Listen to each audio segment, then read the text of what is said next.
Obrigado. Os que trouxeram a Bíblia, abram-na comigo, por favor, no livro de Ezequiel. Ezequiel, capítulo 3 e versículo 16. Vindos os 7 dias, veio a mim a palavra do Senhor, dizendo: Filho do homem, eu te dei por atalaia sobre a casa de Israel. Da minha boca ouvirás a palavra e os avisarás da minha parte. O meu tema está baseado no versículo 17, a mensagem do atalaia. Babilônia nos fala da tremenda visão que Deus lhe deu, como Deus o levantou nesta visão, o tomou, conforme se acha no capítulo 8 de Ezequiel, e o levou a Jerusalém. E primeiro Deus lhe mostrou a sua glória. Ele escreveu exatamente o que o Espírito Santo lhe mandou nos capítulos 1 e 10 do seu livro. E ele diz que Deus o levantou pelos cabelos da cabeça e o levou para Jerusalém. Levou-o ao templo. Deus o levou à porta que leva ao altar de bronze, onde os cordeiros eram oferecidos 24 horas por dia e o fogo não devia apagar-se. E o corpo, a carcaça, estava presa aos chifres do altar. E a porta que levava ao altar, que apontava para o Redentor vindouro, quase tão santo como o Santo dos Santos.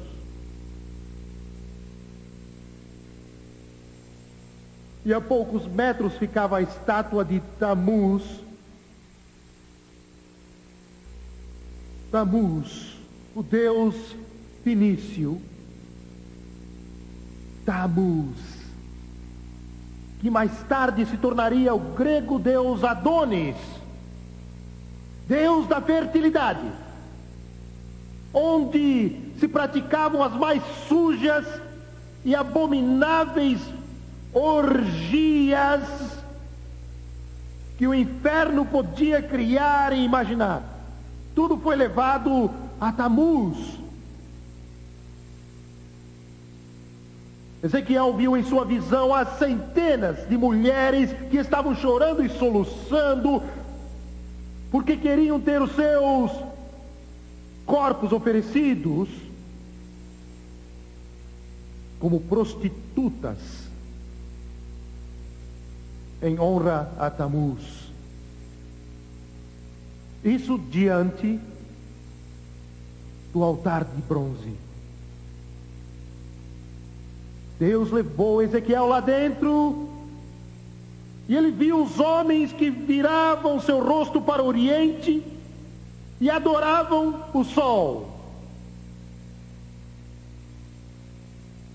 Deus o levou às câmaras pintadas de imagens nas paredes, como ele viu.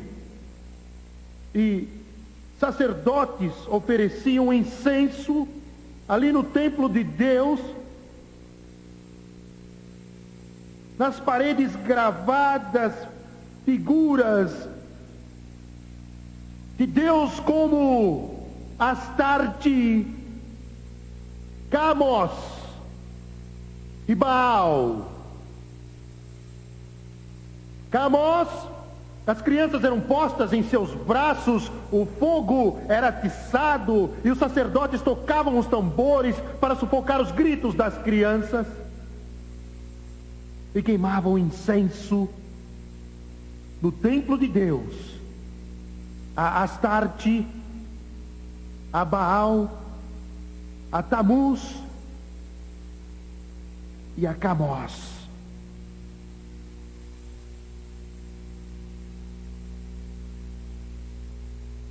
E Deus disse: isto é o que fazem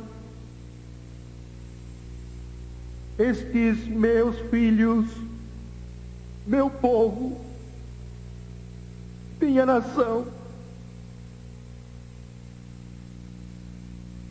Não posso me conter, nem me arrepender mais. Ele pôs Ezequiel de lado. Isto é o que faz arrepiar, isto é o que fere o coração. Você teme e você treme. Ele pôs Ezequiel de lado. Ezequiel, com seus olhos, viu esses querubins e as rodas. Pela descrição de Ezequiel, eram do tamanho desta igreja ou maiores. As rodas girando, os olhos em todas as direções. Os querubins com suas faces horríveis, a face de um homem, a face de um boi, a face de um leão e a face de uma águia. As cores mudavam sempre. Mudavam. O fogo. E Deus no meio disso, Ezequiel contemplava isto maravilhado, e isso foi tirado do templo e levado ao Monte das Oliveiras, e ali permaneceu por um tempo indeterminado. E Deus olhou para ele pela última vez. E Ezequiel viu isso, e Deus saiu,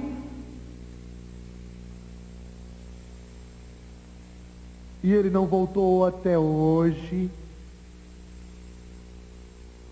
e ele não irá voltar até que digam: bendito o que vem em nome do Senhor.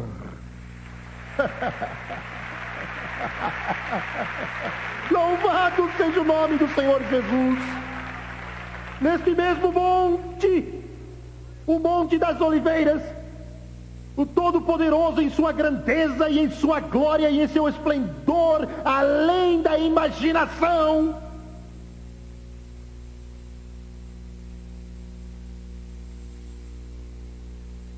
ele disse a Deus: mas vai voltar.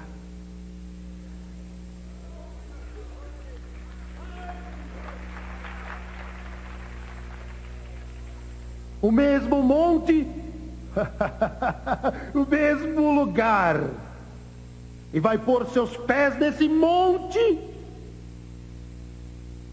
e em sua e minha honra, em honra de toda pessoa que leva o seu nome, ele vai voltar sem a roda no meio da roda, sem os olhos que se voltam para o norte, sul, leste, oeste, sem a face de um boi, a águia, o homem, o leão. Mas esse que vai voltar é Deus, revestido de carne humana, com cicatrizes nas mãos.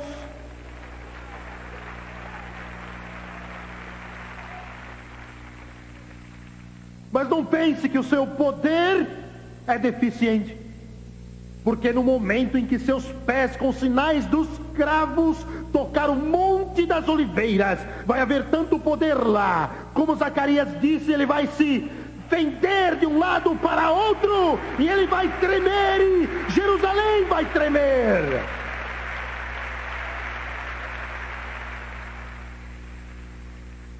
Louvado seja o nome do Senhor, adore-no, louve-no. Ele voltará, diabo, ele voltará, demônios, ele voltará, anjos, ele voltará, santos, ele voltará, Isaías, ele voltará, Jeremias, ele voltará, Ezequiel, ele voltará, Mateus, ele voltará, Marcos, ele voltará, Lucas, ele voltará, João. Glória a Deus. Podem sentar-se, Deus os abençoe. Aleluia ao Cordeiro. Eu preciso de alguns momentos para me acalmar. Ele voltará em nuvens de prata da glória. E Ele vai me levar. Estou planejando assistir à ceia das bodas, naquele grande e eterno dia. Glória a Deus. Aleluia. Peço que vocês olhem agora para a mensagem do Atalaia. Quero ajudá-los e peço que prestem atenção. A igreja diz hoje: não sabemos em que crer, não sabemos em quem crer. Não sabemos o que devemos seguir, não sabemos a quem seguir. Jesus olhou para Israel e disse: são como ovelhas que não têm pastor. São como ovelhas que não têm pastor. Jimmy Swaggart, a quem devo seguir? Eu vou ajudá-los. Sigam a presença do Senhor.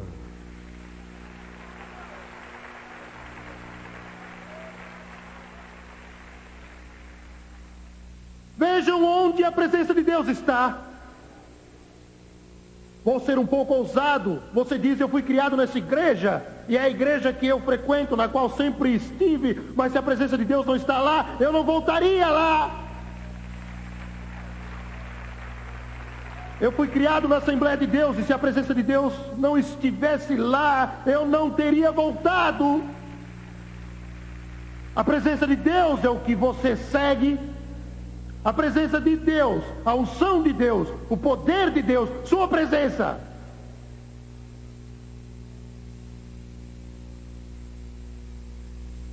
Olhe por um momento para o Atalaia e o perverso. Deus disse a Ezequiel: filho do homem, eu te dei por Atalaia sobre a casa de Israel. Da minha boca ouvirás a palavra e os avisarás da minha parte. Quando eu disser ao perverso: certamente morrerás, e tu não o avisares, e nada disseres para o advertir do seu mau caminho, para lhe salvar a vida, esse perverso morrerá na sua iniquidade, mas o seu sangue da tua mão requererei. Mas se avisares o perverso, e ele não se converter da sua maldade e do seu caminho perverso, ele morrerá na sua iniquidade, mas tu salvaste a tua alma. Ele nos mandou avisar o perverso.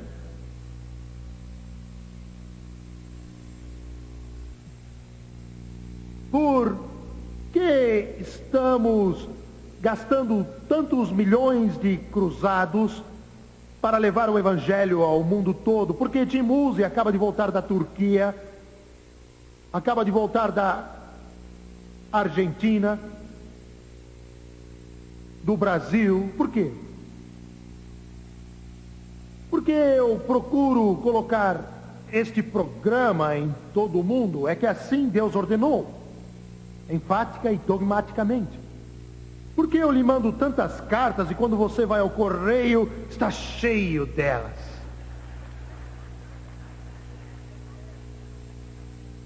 Por que isso?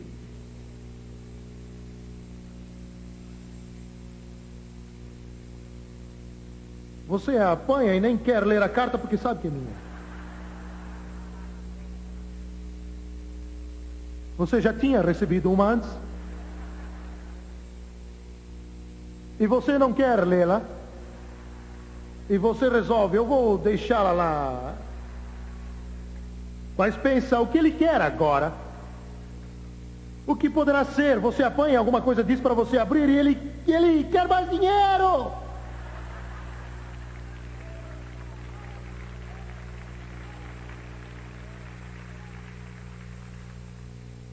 Eu choro à noite, soluço, eu clamo, eu vejo os milhões que estão sem Deus, enquanto nós aqui ouvimos de Cristo dia e noite, e milhões nunca ouviram, não conhecem, eles nunca experimentaram. Vou dar só um pequeno exemplo. Em Bruxelas, Bélgica, eu prego lá em francês. Você precisa ver quanto trabalho isso dá.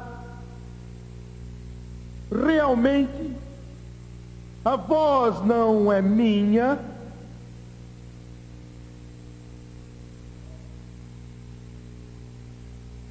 Um jornalista me disse há dias atrás: isto é maravilhoso.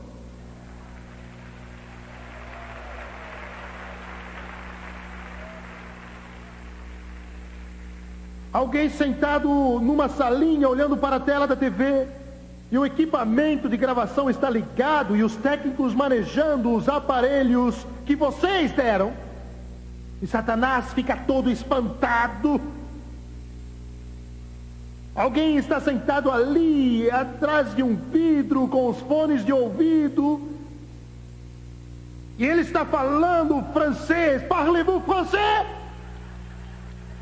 Eu só sei isso em francês.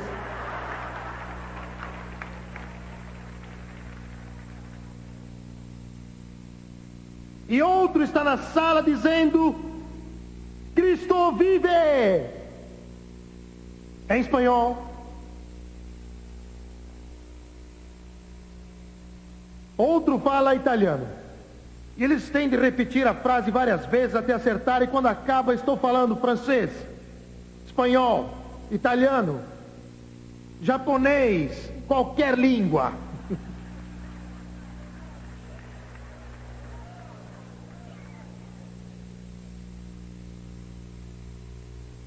Por quê? Por quê? Por quê? Por quê? Por quê? Então, se você não os avisar, eles morrerão em sua iniquidade. E se você pensa que os pagãos que não conhecem a Deus, só porque eles não conhecem o Evangelho, eles vão ser levados à glória, tolice. Neste livro Deus diz: se você não os avisar, filho do homem, vão morrer em sua iniquidade. E seu sangue eu vou requerer da sua mão. Por que será que Charles Greenway gastou 40 anos na África? Jim Woolsey gastou 15 anos na América Central e do Sul, e Ray Trask 25 na Ásia, o último missionário a sair quando o país foi tomado pelos comunistas?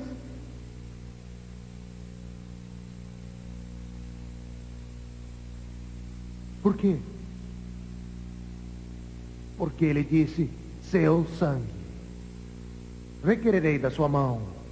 Deus me disse há dias: abençoei meu povo na América e no Canadá. Abençoei-os com mais recursos do que eles já tiveram antes.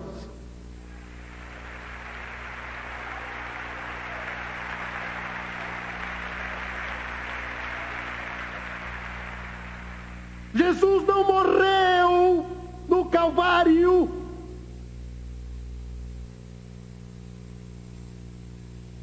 para termos férias espirituais.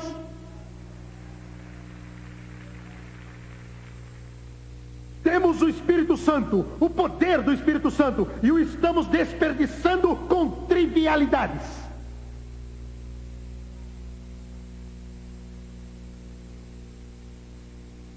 Eu os perturbo, eu os aflijo, estou no muro e vejo o inimigo se aproximar e exclamo: guarda, que horas são, que horas da noite? Vem amanhã e também à noite.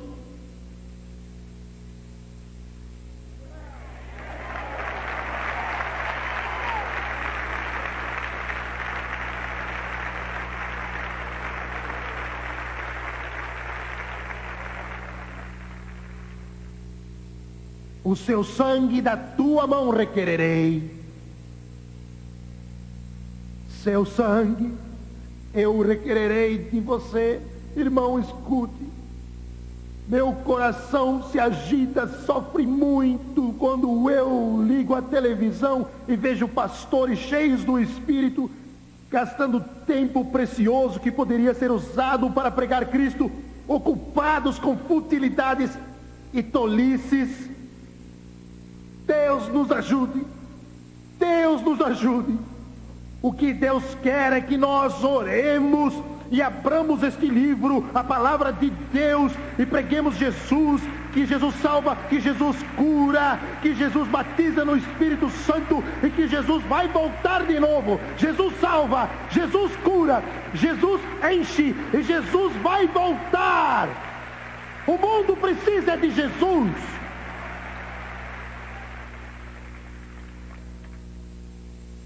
E em Bruxelas, um homem estava assistindo à televisão e eu estava pregando na língua francesa. E ele era ateu. A guerra o cauterizou, o queimou e completamente o destruiu. Sua mãe foi morta, o pai foi morto, os irmãos foram mortos, as irmãs foram mortas, toda a família liquidada. Ele culpava Deus. Ficou amargurado e dizia: Deus não existe. Vivia no inferno. A esposa o viu lá sentado, olhando para a televisão, e pôs a mão no ombro do marido e disse: dócil, porque quase sempre ele tinha alguma crítica.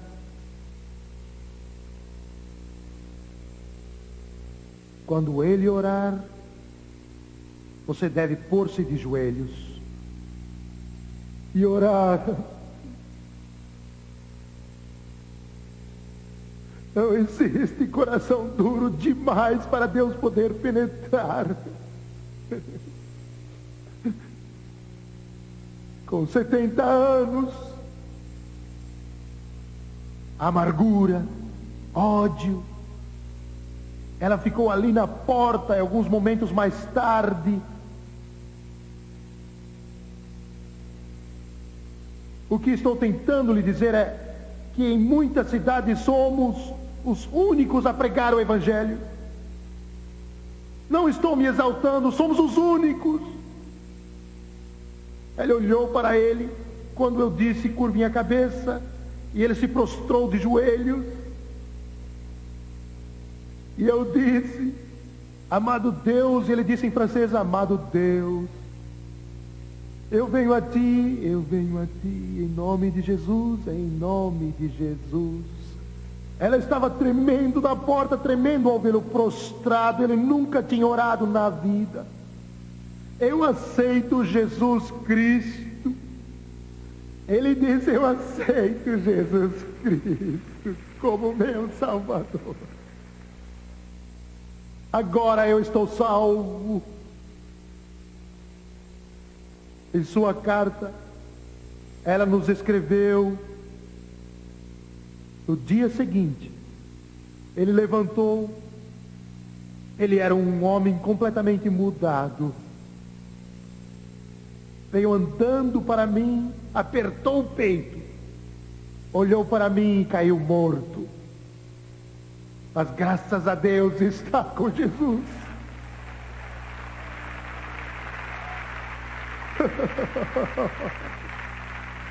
Seu sangue requererei da sua mão. Seu sangue requererei da sua mão. Ao morrer, vão para o inferno. Vão morrer em sua iniquidade. Mas seu sangue requererei da sua mão.